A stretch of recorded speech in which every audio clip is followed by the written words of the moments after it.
وقت سحر ہے اٹھو مولا سے لو لگاؤ، وقت سحر ہے اٹھو مولا سے لو لگاؤ، جواد دے رہا ہے انعام جاویدانہ، جواد دے رہا ہے انعام جاویدانہ۔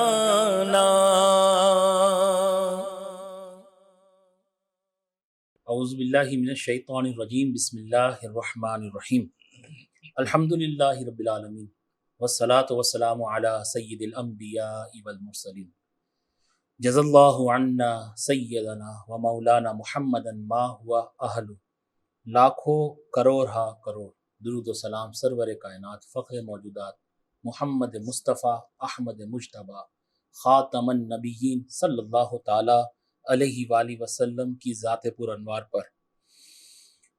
وقت سیر ٹرانسمیشن میں ہمارے تمام ویورز کو خوش آمدید کہتے ہیں۔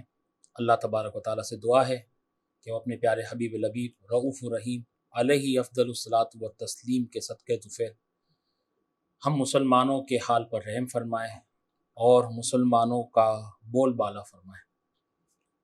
آج ہم جس موضوع پہ بات کرنے جا رہے ہیں وہ حضور صلی اللہ تعالیٰ علیہ وآلہ وسلم کے پیارے نواسے ہیں، حضرت علی رضی اللہ تعالیٰ عنہ کے جگر ہیں، اور ماں فاطمہ رضی اللہ تعالیٰ عنہا کی آنکھوں کی ٹھنڈک ہے۔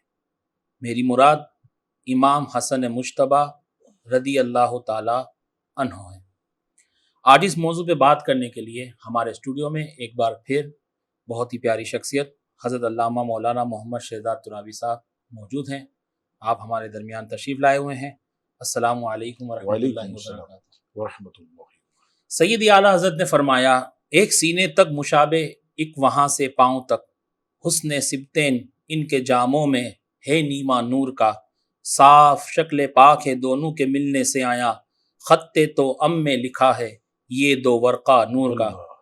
حضرت امام حسن مجتبیٰ کی ولادت با سعادت کون سے ماہ اور کس سن میں ہوئی؟ کیا فرمائیں گے اس کے حوالے سے؟ بسم اللہ الرحمن الرحیم۔ امام حسن مجتبیٰ رضی اللہ تعالیٰ عنہ کی ولادت 15 رمضان المبارک 3 سن ہجری، یہ آپ کی ولادت کا سن بھی ہے، اور 15 رمضان المبارک آپ دنیا میں جو ہے وہ تشریف لائے۔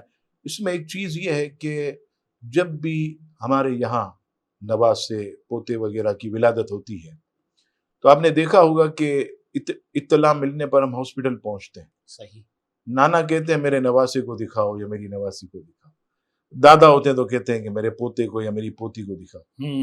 نبی پاک علیہ الصلوۃ والسلام کو جب یہ اطلاع ملی کہ میری بیٹی فاطمہ کے گھر حسن کی جو ہے ولادت ہوئی ہے، تو نبی پاک علیہ السلام نے یہ نہیں فرمایا کہ میرے نواسے کو، آپ علیہ السلام فرماتے ہیں مجھے میرا بیٹا دکھاؤ، سبحان اللہ، مجھے میرا بیٹا دکھاؤ۔ اور یہاں اگر کوئی کسی بچے کے کان میں عالم دین اذان دے، مفتی دے یا کوئی اللہ کا ولی دے، بچہ فخر کرتا ہے ساری زندگی، جانتے ہو میں کون ہوں؟ فلاں علامہ صاحب نے اذان دی تھی۔ کرنا بھی چاہیے بالکل، لیکن میں کہتا ہوں کہ امام حسن کی قسمت کے قربان اللہ کہ نبیوں کے سرور نے ان کے کان میں اذان دی، سبحان اللہ، سبحان اللہ، اور خود تحنیک فرمائی، گٹی بھی نبی پاک علیہ السلام نے دی۔ حضرت علی رضی اللہ تعالیٰ عنہ سے پوچھا علی کیا نام رکھے؟ عرض کیا یا رسول اللہ صلی اللہ علیہ وسلم آپ کا بیٹا ہے، نام بھی آپ رکھے۔ سبحان اللہ۔ آپ علیہ السلام فرماتے ہیں کہ حضرت ہارون علیہ السلام کے 2 بیٹے تھے، ایک کا نام تھا شبر اور ایک کا نام تھا شبیر۔ اگر اس کو عربی میں ٹرانسلیٹ کریں تو یہ ہو جائے گا شبر حسن اور شبیر یہ حسین۔ تو کہا اس کا نام حسن رکھو. اور نبی پاک صلی اللہ تعالی علیہ وسلم یہ حسن نام آپ نے جو پسند کیا، 9ویں صدی کے عظیم مجدد اور محدث امام جلال الدین سیوطی علیہ رحمہ فرماتے ہیں کہ یہ جنت سے نام آئے ہیں. سبحان اللہ. دور جاہلیت میں یا عہد جاہلیت میں کسی کے بھی نام حسن اور حسین نہیں تھے. نبی پاک علیہ الصلوۃ والسلام امام حسن سے کتنی محبت کرتے تھے آپ کے سامنے. صرف میں یہ کہہ کر آگے کی طرف احادیث آپ کی خدمت میں عرض کروں گا کہ نبی پاک صلی اللہ تعالی علیہ وسلم سے بے حد مشابہت تھی. اچھا امام حسن کو کوئی دیکھتا تو حضور علیہ السلام کی یاد آ جاتی. بے شک بے شک. اچھا آپ چلتے تو ایسا لگتا ہے جیسے سرکار چل رہے ہیں. سبحان اللہ. آپ جو ہے اٹھتے تو ایسے اٹھتے جیسے نبی پاک علیہ السلام اٹھ رہے ہیں. نبی پاک صلی اللہ تعالی علیہ وسلم اتنی محبت کرتے تھے کہ ایک مرتبہ امام حسن کو ایسے آپ علیہ السلام نے اپنے ہاتھوں میں لیا اور بلند کیا. سبحان اللہ. اور عرض کی مولا میں حسن سے محبت کرتا ہوں، تو بھی اس سے محبت کر. سبحان اللہ. اور جو حسن سے محبت کرے اے میرے مولا اس بندے سے تو محبت فرما. سبحان اللہ. پھر فرماتے جو حسن سے بغض رکھے وہ ایسا ہے جس نے مجھ سے بغض رکھا. تو نبی پاک صلی اللہ تعالی علیہ وسلم بے حد محبت فرماتے. اور آج ہم یہاں بیٹھ کر جو ان کا ذکر کر رہے ہیں تو نبی پاک علیہ السلام یقیناً جو ہے وہ ہم سے بے حد خوش ہوں گے. بے شک بے شک. اس میں کوئی شک کی بات نہیں ہے کہ حضور صلی اللہ تعالیٰ علیہ وآلہ وسلم کے بیٹے کا ذکر ہو رہا ہے تو حضور خوشی ہوں گے.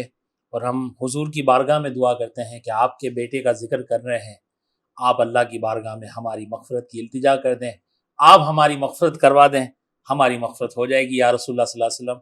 ہم آپ کے بیٹے کو آپ کی بارگاہ میں وسیلہ بنا کے دعا کر رہے ہیں. حضرت امام حسن مجتبیٰ رضی اللہ تعالیٰ عنہ کی سیرت کے حوالے سے کچھ بات عرض فرما دیں حضرت. سیرت کا جو بنیادی پہلو جو امام طبرانی معجم کبیر میں نقل کرتے ہیں کہ جب نبی پاک علیہ الصلوۃ والسلام بالکل وصال کے قریب تھے تو سیدہ پاک حضرت بی بی فاطمہ رضی اللہ تعالی عنہا دونوں بچوں کو لائیں. عرض کی یا رسول اللہ صلی اللہ تعالی علیہ وسلم ابا جان انہیں اپنی وراثت میں سے کچھ عطا کریں. جی. وراثت تو ہماری زبان میں مال ہوتا ہے. ٹھیک. نبی پاک علیہ الصلوۃ والسلام نے یہ سن کر فرمایا کہ یہ جو حسن ہے یہ میری ہیبت اور میری سرداری کا وارث. اللہ اکبر. اور حسین کو کہا کہ یہ میری سخاوت کا وارث. اللہ اکبر. نبی پاک علیہ الصلوۃ والسلام نے ممبر شریف پر بیٹھ کے بھی بخاری شریف کی حدیث پاک میں کہ فرمایا میرا یہ بیٹا سید سردار کو ہی کہتے ہیں جی. میرا یہ بیٹا سید.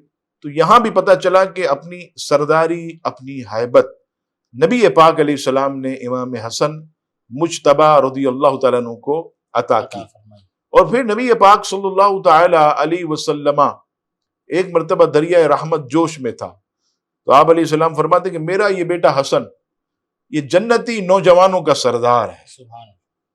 اور نبی پاک صلی اللہ تعالی علیہ وسلم کی آپ جانتے ہیں کہ پورا خاندان یہ سخی ہے اور سخاوت جو ہے اس خاندان اہل بیت کے اندر یوں سمجھ لیجئے کہ رچی اور بسی ہوئی ہے. سبحان. لیکن امام حسن کا جو امتیاز تھا اس میں وہ ایسا تھا کہ میں کشف المعجوب حضور داتا صاحب کی پڑھ رہا تھا. داتا حضور لکھتے ہیں کہ ایک مرتبہ ایک سائل آیا، امام حسن مجتبیٰ اندر گئے اور چاندی سے بھری ہوئی ایک پلیٹ تشت کہتے ہیں جی صرف وہی تھی گھر کے اندر. ٹھیک ہے. وہ اٹھا کر سائل کو دے دی. اچھا پھر رونے لگے. اللہ. گھر والے کہنے لگے کہ آپ کیوں رو رہے ہیں، کیا وجہ ہے؟ جو تھا گھر میں آپ نے دے دیا. اللہ اکبر کیا شان ہے. آپ فرماتے نہیں رو اس لیے رہا ہوں کہ اس کو سوال کرنے کی نوبت کیوں آئی. اللہ اللہ. مجھے تو اس کا چہرہ دیکھ کر بن مانگے سے دے دینے چاہیے. اللہ اکبر. کیا کہ آتا ہے انہیں فقیروں پہ پیار کچھ ایسا خود بھیگ دیں اور خود کہے منگتا کا بھلا ہو. اور ایک شخص میرے محترم آیا بالکل اس بات کو ہم لیتے ہیں انشاءاللہ جی. وقفے کے بعد. ملتے ہیں ایک چھوٹے سے وقت سے ٹرانسمیشن میں ایک بار پھر ہمارے تمام ویورز کو خوش آمدید کہتے ہیں. بڑی معذرت چاہتا ہوں، ہمارے پاس وقت بہت کم ہوتا ہے، اسی لیے شروع میں انٹروڈکشن کے بھی معاملات کو میں کوشش کرتا ہوں کم سے کم رکھوں تاکہ زیادہ سے زیادہ سوال کے جوابات حاصل کر سکیں.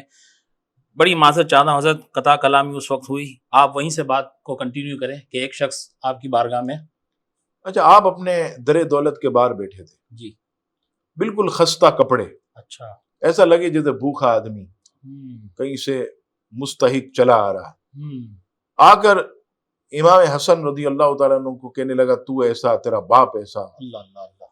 امام حسن بالکل جو ہے وہ صبر کا مجسمہ بنے رہے اور فرمانے لگے بھوکا ہے کھانا کھلاؤں، کپڑا چاہیے کپڑا دوں. اندر گئے اور جا کر خوب جو ہے آپ نے مال و متاع وہ اس سائل کو دیا. وہ حیران. حضور داتا صاحب لکھتے ہیں وہ کہنے لگا شہزادے میں گالیاں دے رہا ہوں تجھے، تیرے باپ کو، تو ایسا، تیرا باپ ایسا، اور تو اتنی خدمت. اچھا، وہ جانتا نہیں تھا، کرائن سے ایسا لگ رہا ہے کہ یہ امام حسن ہے، مولا علی کے بیٹے. جب نوازا تو کہنے لگا کہ لگتا ہے کہ تو اہل بیت اطہار کے گھر کا کوئی فرزند ہے. اللہ. کیونکہ یہ اہل بیت اطہار ہی کی شان ہے کہ جب انہیں کوئی برا بلا کہتا ہے تو وہ اتنا ہی زیادہ انہیں نوازتے رہتے ہیں، اتنا ہی دیتے رہتے ہیں. اللہ اللہ. اچھا، امام حسن کے بارے میں میرے محترم نے یہاں تک پڑھا کہ کبھی کوئی سائل آتا اور آپ کے پاس پیسے نہ ہوتے بظاہر تو آپ جو ہے قرض لے کر بھی سائل کی حاجت کو پورا کرتے تھے. پھر وہ قرض خود بھرتے تھے لیکن اس سائل کو خالی نہیں لوٹاتے. زبان پر نہ یعنی لا نہیں تھا ہی نہیں. بیٹھ جاؤ ابھی تمہیں نوازتے ہیں، ابھی نوازتے ہیں. یہ الحمدللہ اہل بیت اطہار کا خاصہ. اور امام حسن کی تو کیا ہی بات کہ آپ سخاوت میں سب سے آگے تھے. ماشاءاللہ، بہت ہی پیاری بات آپ نے امام حسن مجتبیٰ کے حوالے سے بتائی. حضرت امام حسن مجتبیٰ کب اور کس کے خلیفہ بنے؟ یہ تو ہمیں تاریخ سے تو ملتا ہی ہے لیکن ہمارے ویورز کے لیے اس بات کو تھوڑا سا. حضرت مولا علی شیر خدا جی رضی اللہ تعالیٰ عنہ جب آپ پر حملہ ہوا جی ماہ رمضان کی محققین کے مطابق 19 تاریخ، ٹھیک ہے، فجر کی نماز سے قبل تہجد میں تشریف لے جاتے تو آپ جو ہے وہ جامع مسجد کوفہ وہاں نماز بھی پڑھایا کرتے تھے. تو آپ تہجد کے لیے تشریف لے گئے تو آپ صدائیں لگاتے تھے صلاۃ صلاۃ. تو عبد الرحمن ابن ملجم جو ٹارگٹ پہ رکھے ہوئے تھا وہ آپ کے پیچھے ہو لیا. جیسے ہی آپ سجدے میں تشریف لے گئے تو اس نے حملہ کیا. تو زخمی حالت میں حضرت علی رضی اللہ تعالیٰ عنہ نے اپنے تمام امور جو ہے یہ امام حسن کے حوالے کر دی. ماشاءاللہ. اور آپ جانتے ہیں کہ ہمارے جو بزرگان دین ہیں وہ روشن ضمیر ہوتے ہیں، انہیں پتہ چل جاتا ہے. یہاں تک کہ آپ اگر مستند کتابوں کو پڑھیں تو جو 21 رمضان المبارک یہ آخری دن تھا، شہادت کا دن تھا، تو اس سے ایک افطاری قبل یعنی 20 رمضان سمجھ لیں، 20 رمضان المبارک کو حضرت علی رضی اللہ تعالیٰ عنہ نے فرما دیا تھا کہ آج تمہارے ساتھ میری آخری افطاری. اللہ اللہ. امام حسن مجتبیٰ رضی اللہ تعالیٰ عنہ بھی سمجھ گئے کہ اب ابا جان سے روٹھنے کا، یہی سمجھ لیں کہ بچھڑنے کا وقت آ چکا. امام حسن مجتبیٰ رضی اللہ تعالیٰ عنہ نے ہی حضرت علی رضی اللہ تعالیٰ عنہ کو غسل بھی دیا اپنے ہاتھوں سے. نماز جنازہ بھی حضرت امام حسن نے ہی پڑھائی اور آپ کی خلافت بھی حضرت امام حسن ہی کے ہاتھوں میں آئی. 6 ماہ آپ نے خلافت کی. وہ جو نبی پاک علیہ السلام فرماتے ہیں، غالباً ترمذی شریف کی حدیث پاک فرماتے ہیں میرے بعد 30 سال خلافت رہے گی. ٹھیک ہے. تو مولا علی کا جس دن جو ہے وہ شہادت کا وقت آیا، دن آیا، وہ اگر کاؤنٹ کریں تو 29 اور 50 یعنی 29 سال 6 ماہ یعنی 29.5 سال یہ محترم پورے ہو چکے تھے. ٹھیک ہے. امام حسن مجتبیٰ بیٹھے پورے 30 سال جو سرکار نے فرمایا تھا ماشاءاللہ، اور وہ پورے ہوئے اور آپ نے دیکھا کہ فتنے اٹھ رہے ہیں کوفہ، شام، ادھر ادھر. تو آپ نے جو ہے بڑی دانش مندی کا مقابلہ کیا، اس امت کو بڑی خون ریزی سے روکا، اور وہ آپ کی دانش مندی یہ تھی کہ آپ نے تمام امور خلافت کاتب وحی حضرت سیدنا امیر معاویہ کے سپرد کر دیے، اور ان سے صلح کر لی اور ان کے ہاتھ پر بیعت بھی کی۔ یہ دیکھیے تاریخ کا بہت بڑا ایک حصہ ہے۔ جی جی۔ اور یہ بھی یاد رکھیے گا کہ اگر کوئی شخص ظالم ہے، غاصب اور بہت معاذ اللہ بد دیانت، اس کے ہاتھ پر بیعت کرنے والا بھی مجرم ہے۔ جی جی جی بالکل۔ تو امام حسن کا بیعت کرنا یہ ثابت کرتا ہے کہ امام حسن حضرت امیر معاویہ رضی اللہ تعالیٰ عنہ کو عادل بادشاہ مانتے تھے۔ بہت ہی مطلب پیاری بات بتائی۔ عموماً ہمارے یہاں پر جو آج کل ایک فتنہ اٹھا ہوا ہے وہ ہمارا خاصا نہیں اس پہ بات کرنا، اور میں نہیں سمجھتا ہوں کہ ہمیں زیب دیتا ہے کہ ہم ان واقعات پر ہم بات کریں کہ اس نے یہ کیا اس نے یہ کیا۔ ہمیں اپنے آپ کو اپنے ایمان کی فکر کرنی چاہیے۔ ہم نماز پابندی سے پڑھتے نہیں، ہم جو حقوق اللہ ہیں اس کو ادا کرتے نہیں، ہم حضور صلی اللہ تعالیٰ علیہ وآلہ وسلم کی محبت کا دعویٰ تو کرتے ہیں مگر ان کے اقوال پہ عمل کرتے نہیں، ہم نے سنتوں کو چھوڑا ہوا ہے۔ ہم اپنا محاسبہ تو کریں۔ قرآن کی بات آتی ہے تو قرآن بھی ہم نے گھروں میں الماریوں میں طے کر کے زلدان میں ہم نے رکھا ہوا ہے، اور جب شادی بیاہ کی رسم ہوتی ہے تو رخصتی کے وقت بیٹیوں کے اوپر قرآن شریف کو فقط اس کے ساتھ رخصت کر دیا جاتا ہے۔ تو اپنا محاسبہ تو کریں کہ ہم کیا ہیں، ہم کیا کر رہے ہیں۔ اس حوالے سے جو حضرت امیر معاویہ کاتب وحی کے حوالے سے جو شہزاد بھائی نے جو بات بتائی ہے، ان کا ایک پروگرام رجب میں ہم نے ریکارڈ کیا تھا اور اس میں بڑی تفصیلی انہوں نے گفتگو کی تھی۔ اس حوالے سے آپ ان پہ اس پروگرام کو دیکھیں ہمارے یوٹیوب چینل پہ جا کر، جنہوں نے ہم اس ٹی وی چینل پہ اس پروگرام کو مس کر دیا ہے۔ حضرت پوچھنا یہ چاہ رہا ہوں کہ امام حسن مجتبی رضی اللہ تعالی عنہ کے حوالے سے بہت ساری ایسی باتیں سننے میں آتی ہے کہ کئی زیادہ شادیاں آپ نے کی، اس کی کیا وجہ تھی؟ کیوں آپ نے اتنی شادیاں کی تھی؟ اور کیا ان کی شادیوں میں وہ کیا طلاق بھی دے دیتے تھے؟ ایسا کوئی معاملہ ملتا ہے؟ تاریخ الخلفاء اور دیگر کتب میں جی امام حسن مجتبی رضی اللہ تعالیٰ عنہ کے حوالے سے یہ لکھا کہ آپ نے اپنی حیات پاک میں کم و بیش 100 کے قریب نکاح کیے۔ حضرت امام حسن مجتبی رضی اللہ تعالیٰ عنہ کا اتنی عورتوں سے نکاح کرنا، تو میں نے جو تحقیق کی میری معلومات کے مطابق وہ یہ ہے کہ خود خواتین اپنے آپ کو آپ کی خدمت میں پیش کرتی تھی۔ اچھا کیوں کرتی تھی؟ وہ یہ کہ ہمارا بھی جو ہے وہ نسب اہل بیت سے جڑ جائے، خوش نصیبی سمجھتی تھی۔ اچھا پھر میں ایک بات اور آپ کو عرض کروں کہ یہ مولا علی کی حیاتی میں ہی یہ کام شروع ہو چکا تھا۔ اچھا ہاں، مولا علی کا یہ قول بھی میں نے پڑھا کہ اے کوفے کی عورتوں، حسن سے نکاح مت کرو، وہ نکاح کر کے پھر طلاق دے دیتے ہیں۔ تو خواتین کہنے لگی حضور ہم تو کریں گی، چاہے وہ چند گھنٹے ہی ہمیں اپنے نکاح میں رکھیں، ہماری نسبت اہل بیت سے ہو جائے۔ اللہ اکبر، اللہ اکبر، کتنی بڑی بات ہے ماشاءاللہ۔ تو یہ بڑا ہی حضرت نے جو جواب دیا، اور پھر مولا علی کے مطلب جو بات انہوں نے بتائی، امام سیوطی نے لکھا، امام سیوطی علیہ الرحمہ نے لکھا ہے۔ بڑی پیاری بات آپ نے ہماری نالج میں اضافہ کیا۔ امید کرتا ہوں ہمارے تمام ناظرین کو یہ بات ان کے ذہنوں میں محفوظ ہو جائے گی۔ اللہ تبارک و تعالی ان کے فیض و برکات سے ہمیں مالا مال فرمائے اور حسن اور حسین کی محبت کو ہمارے سینوں میں بھر دے۔ ملتے ہیں ایک چھوٹے سے وقفے کے بعد۔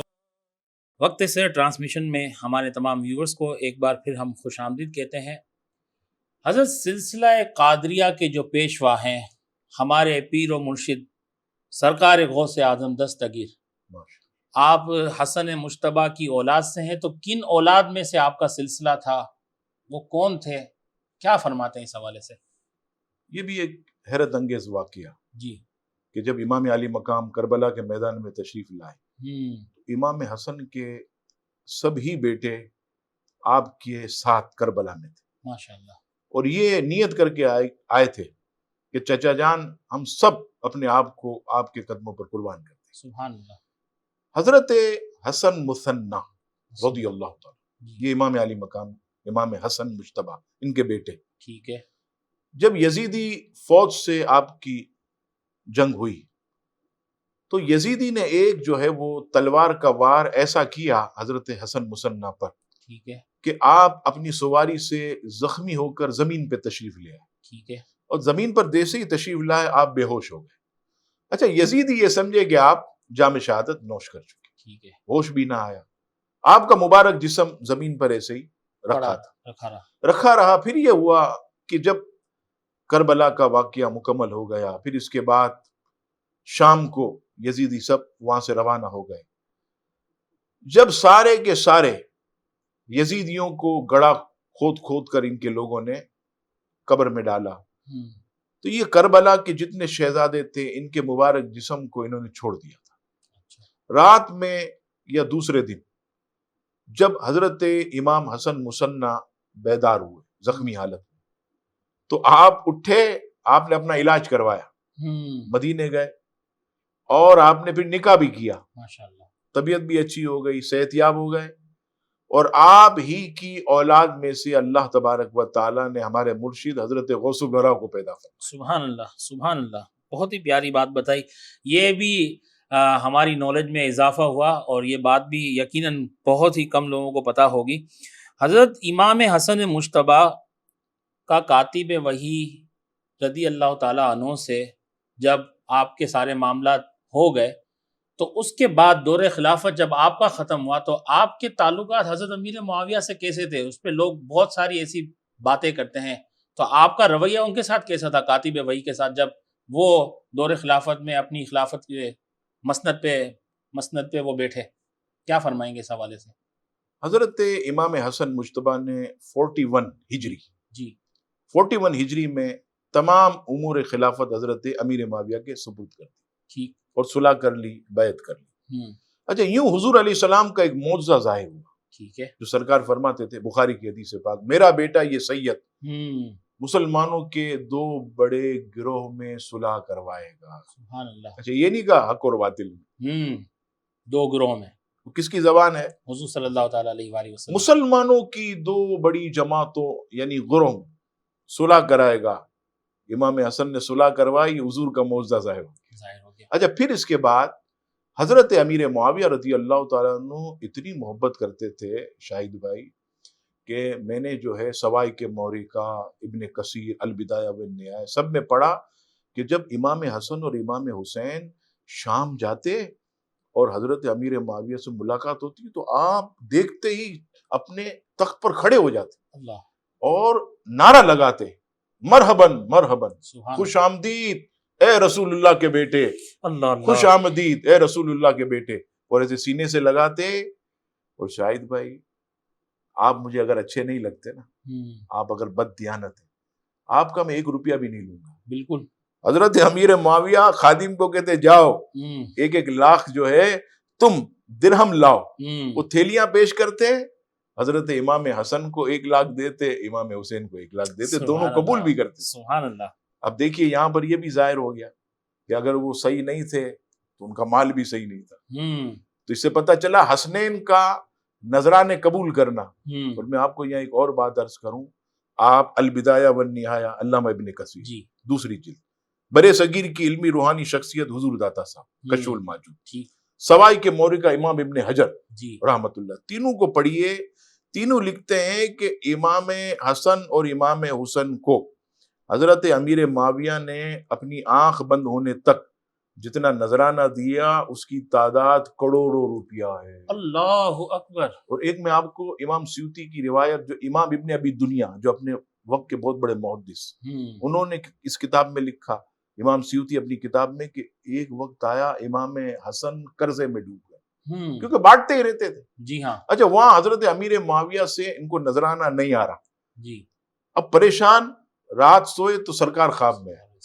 سرکار پوچھتے ہیں بیٹا حسن کیا ہوا؟ یا رسول اللہ، نانا جان نذرانہ نہیں آ رہا امیر معاویہ کی طرف سے اور مقروض، فکر مت کرو، یہ دعا پڑھو۔ آپ نے دعا پڑھی اور کہتے ہیں کہ 7واں دن نہ ہوا تھا کہ حضرت امیر معاویہ 1 لاکھ بیچتے تھے، اب انہوں نے 5 یا 15 لاکھ دینار درہم بیچ دیا۔ اللہ اکبر، اللہ اکبر۔ پھر سرکار خواب میں آئے، خوش تھے، کہا بیٹا حسن خوش ہے؟ سبحان اللہ۔ یا رسول اللہ بہت خوش ہوں۔ سبحان اللہ. نبی پاک علیہ السلام فرماتے ہیں حسن جو اللہ سے توقع رکھتا ہے اللہ تعالیٰ اسے کبھی محروم نہیں رکھتا. بے شک بے شک. بتائیے حضرت امیر معاویہ کتنی خدمت کرتے اور کتنے اچھے تعلقات ان کے آپس میں. یہ الحمدللہ اس بات کو ثابت کرتا ہے کہ یہ لوگ آپس میں بڑے شیر و شکر محبت والے تھے. ہمیں بھی ان سب کا احترام کرنا چاہیے. بالکل کرنا چاہیے. کیوں نہیں کرنا چاہیے؟ ہمارے اسلاف نے، ہمارے بزرگوں نے جو ہمیں سکھایا وہی حق بات ہے. اور میں بارہا کہتا ہوں کہ یہ ہمارا کام نہیں کہ کسی مسئلے میں ہم پڑھیں. ہم اپنی اصلاح کریں، ہم اپنے گریبان کو دیکھ لیں بھائی ہم کیا ہیں. اور علم دین سیکھنا ہے تو جو صحیح العقیدہ سنی عالم دین ہے، جو اہل بیت اطہار اور تمام صحابہ کرام سے محبت کرنے والا عالم ہے، اسی کے پاس جائیں اور اسی سے علم دین صحیح معنوں میں سیکھیں. اگر کوئی بھی ایسا عالم جو کسی ایک کو کم یا زیادہ گھٹانے اور بڑھانے میں ہو تو اس کے پاس نہ جائیں، اپنا وقت برباد نہ کریں. یہ میری آپ سے التماس ہے. اپنے ایمانوں کو بچائیں، لوگوں کی باتوں میں نہ آئیں. یہاں ہمارا پروگرام کا وقت اختتام پذیر ہوا جاتا ہے. شہزاد بھائی بہت بہت شکریہ، آپ تشریف لائے. اور میں آپ سے بہت خوش ہوں کہ آپ جب بھی گفتگو کرتے ہیں اللہ نے آپ کو علم کے دریا سے نوازا ہے اور بہت اچھی اچھی باتیں آپ ہماری نالج میں اضافہ بھی کرتے ہیں. اللہ تبارک و تعالی آپ کا آنا قبول و منظور فرمائے. اور جو آپ کے ذریعے سے علم دین گھر گھر یا لوگوں کے سینوں تک منتقل ہو رہا ہے اس کو سینوں میں محفوظ اور ذہنوں میں محفوظ کرنے کی اللہ تبارک و تعالی ہمیں توفیق عطا فرمائے اور اس کو سن کر قبول کر کے دوسروں تک پہنچانے کی بھی ہمیں طاقت عطا فرمائے. اپنے میزبان شاہد الحق نوری کو اجازت دیجیے. ملتے ہیں انشاءاللہ دوسرے سیگمنٹ میں. السلام علیکم ورحمۃ اللہ وبرکاتہ.